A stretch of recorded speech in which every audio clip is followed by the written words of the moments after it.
Hi guys, this is the task 4.35 that we're going to do now. Now task 4.35 is very different.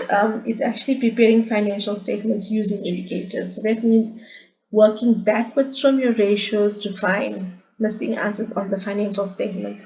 So this question is actually quite intensive. In exams, you may have to do some calculations like this, but you wouldn't have to do a whole question in this way. This question is just quite a good question for you to understand how the ratios work, how many of them can work to, and which figures they can help you find in order to put the answers onto the financial statements. Obviously, when you do it in exams, you just get one or two calculations like this to do, not this many. It's very important to know your formulae for these, to know which formulae contain which variables, and although you get a formula sheet, you will not you'll still need to know how to manipulate the formula in order to find other figures that you may need. Okay, so in this question here, you have to complete the financial statements by filling in the missing figures. So you've been given an income statement, a balance sheet, and a note to the financial statements with just a few figures on there, and then some additional information. So we can look at the additional information first and see where we can start with that. So it says that in number 1, no new shares were issued during the current year. Okay, so that means that the number of shares issued in the previous year is the same as the number of shares issued in the current year. Okay, that doesn't help us yet. Let's move on. Then in number 2, the interim dividend per share was 10 cents and the final dividend per share was 20 cents. Okay, so now if you look at the retained income note that you've been given, you have been given the interim dividend amount, which is 5,000 Rand. So 5,000 Rand is actually, they took some amount, they multiplied it by 10 cents, and they arrived at 5,000.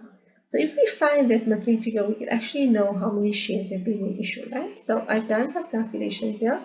So dividends per share, the interim dividend divided by the number of shares.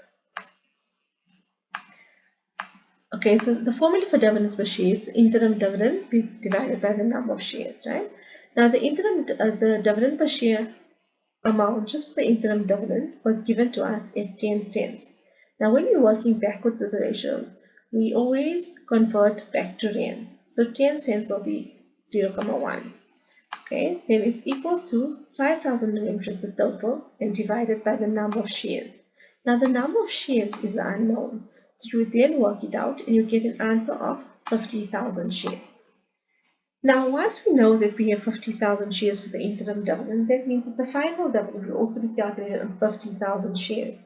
So the final dividend, or the declared dividend, will be 50,000 times 20 cents, which is given to you number 2, to get an answer of 10,000 Rand. So that means we can fill that in to our retained income note. Okay, and once we've got that, we can work out our dividends on ordinary shares, which you know must be in brackets. Okay, the next for number 3, the net asset value per share is 840 cents. Now we've just calculated the number of shares, which we know is 50,000 shares. So we can use this to see what else we need. So the formula for net asset value is shareholders' equity divided by the number of issued shares. Now the net asset value has been given as 840 cents, which we convert to 840, and the number of issued shares, we've got it from above, 50,000 shares.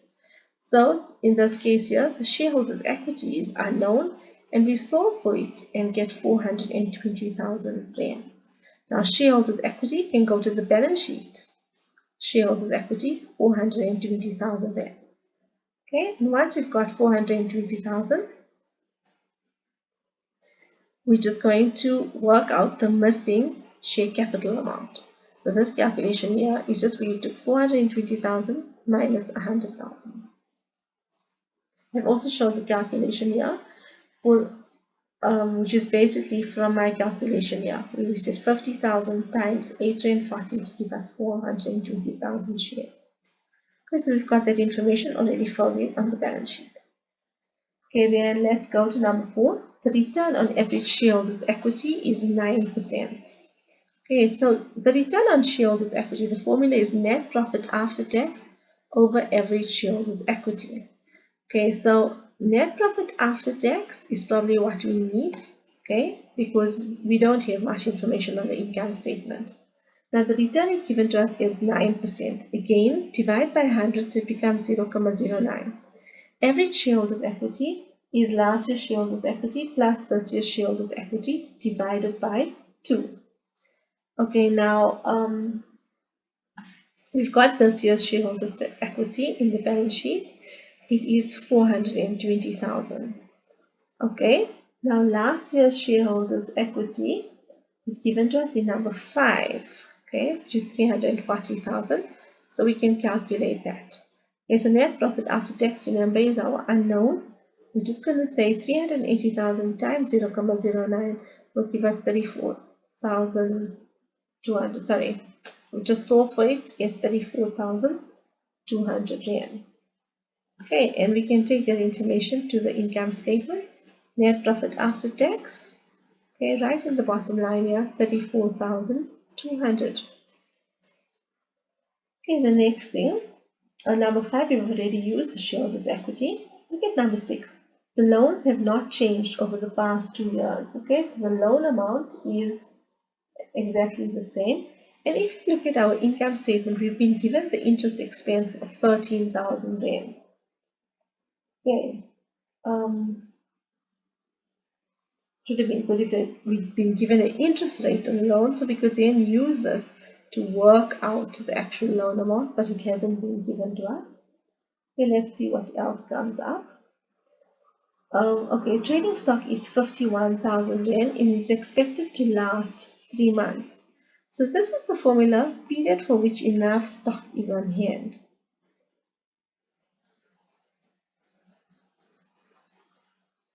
Okay, so number of months stock is on hand. Okay, they told us that it's expected to last 3 months. So that means our calculations was with 12 and not 365. Okay, so average stock divided by cost of sales is the formula. The answer is 3. Cost of sales is the missing figure that we need here. Okay. It says here the trading stock is 51,000 rand. Okay, so we're just going to use 51,000 and not worry about the average at this point. So 51,000. We would then solve for this. Okay, you would do this better than me, and you get an answer of 204,000 rand, which we can put onto our income statement. 204,000 rand. Okay, so this is the calculation: 51,000 times 12 divided by 3. Okay, 204,000 rand.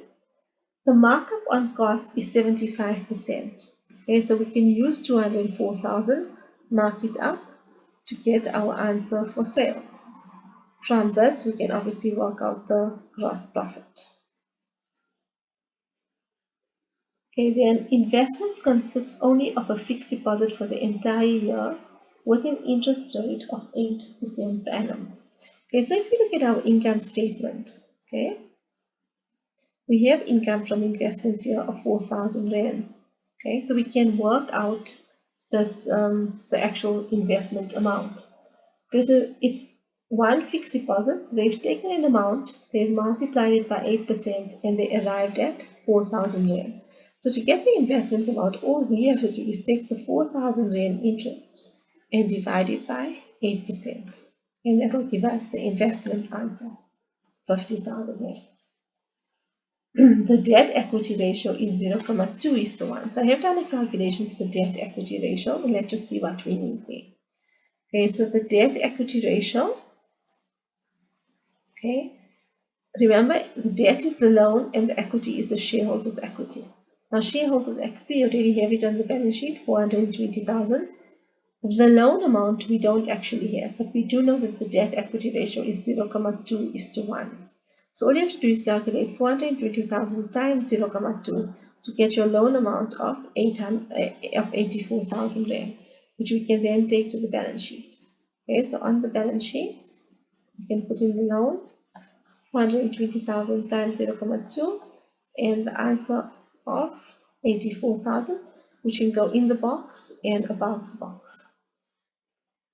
Okay, then taxation is 40% of the net profit. So let's go back to the income statement. Okay, so this is net profit after tax. Tax is the taxation is 40% of net profit. So when we're doing this calculation, we say 34,200 is equal to 60. The reason I say 60 is because it's 100, which is the profit before tax, minus 40, which is the tax. And we're trying to solve for the income tax. So we say income tax is equal to 40. Okay, then you would cross multiply. So 34,200 times 40 divided by 60. Here's your calculation. And that would be your answer, 22,800. We can work backwards from here to get the net profit before tax. Okay, we can also work backwards here. Sorry, just need to draw a line. To get the profit before interest expense. So we say 57,000 plus 13,000 to give us an answer of 70,000. Okay, so we finished off most of the income statement here. Okay, and then the last line that we've got is about the asset ratio and the current ratio. Okay, so let's look at what we need there. Okay, so let's go to the my calculations. The asset test ratio. The asset test ratio is current assets minus inventory is to current liabilities. So if we remove inventory, we end up with receivables plus cash, which is equal to is current liabilities.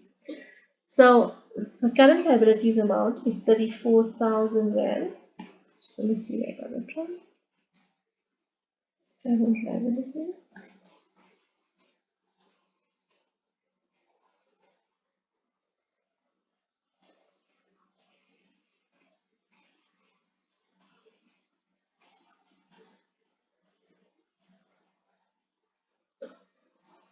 Sorry, I think what we need in this question is actually total equity and liabilities. So you can just put this in as given.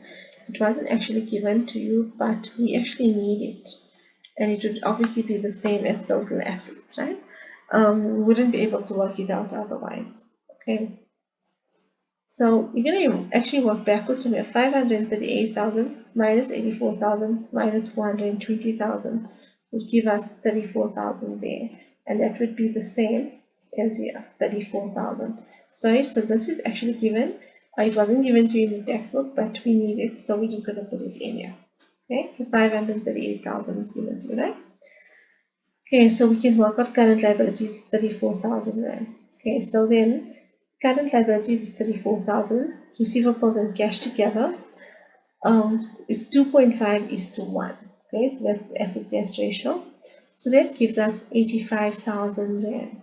Okay, so receivables and cash together, 85,000 rand. Now, if you look at the balance sheet, okay, that's receivables and cash together. Okay, now cash was given to us, it's 3,000 rand. So we're just going to say our answer, 85,000 minus 3,000 would then give us the answer, 82,000 rand. Once we have that, we can work out the total current assets. And because I gave you the 538,000, you can now work out your non-current assets. Once you have non-current assets, you can work out tangible assets. Okay, so our balance sheet is now done. Okay, let's look at our notes now. Okay, there's still quite a bit of information that we need to fill in here. Okay, our retained income at the end of the year, sorry, that was given to us, 100,000. Okay, the net profit after tax for the year, okay, was 34,200. And you can now work backwards in order to find your retained income at the beginning of the year, so 80,800. Okay, so that's done. Now let's go to the income statement. Okay, on the income statement, we can actually work backwards here. Okay, we've got our income from investments. We're now going to say 70,000 minus 4,000 to actually get the operating profit answer. And then we're going to say 153,000 minus 66,000 to get the operating expenses of 87,000 rand. Okay, and then that's it for this question. As we are going to be working through some past paper questions, and so as we're coming along, we will do more of them. Okay, thank you guys. Bye.